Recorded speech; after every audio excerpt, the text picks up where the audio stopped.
Okay, so I just got a comment on YouTube on my GFX first impressions, and they were talking about possibly using this camera in street photography as possibly a film replacement. So today I am going to go out into Redlands with a very limited street photography that we do have.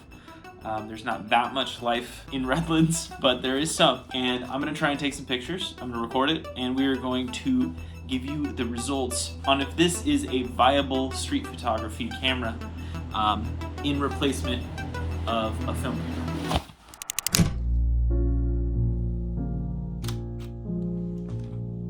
So the super goofy setup I'm going with is a phone on a mount on a adapter on the hot shoe on the camera.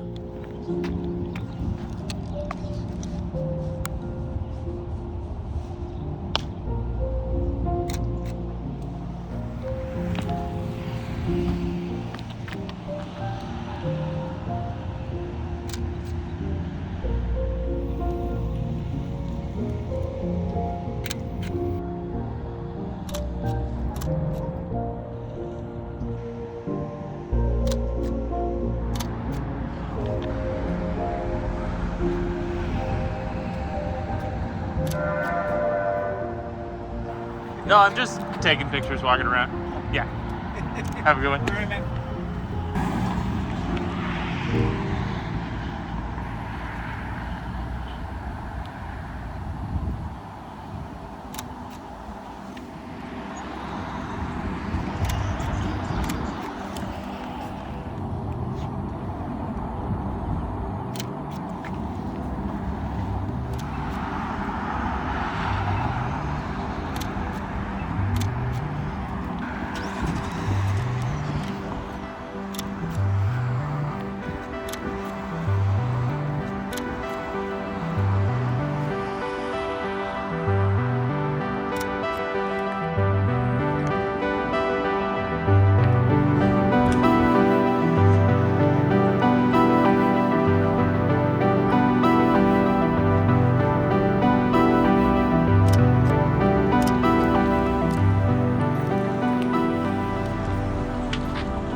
I do not claim to be a street photographer. I've done it a couple times, very much like dipping my toes into it hobby-wise, but initial reaction is not bad so far. Let's get back to the office and I will go over more. I'm shooting the final part of this video on the Fujifilm GFX50SII because I wanted to harp on the fact that it still doesn't have 4K video, which sucks, but what are you gonna do? Okay. So here's my take on this as a street photography camera, and it's very similar to my take for this camera in general. If you're coming from film, this is gonna feel lightning fast. If you're coming from digital, this is gonna feel like a dinosaur. Essentially, it gets the job done and the files are gorgeous. There's a lot of room to crop in and reframe later, so it allows you to have a little bit more confidence when taking the photo, even from further away.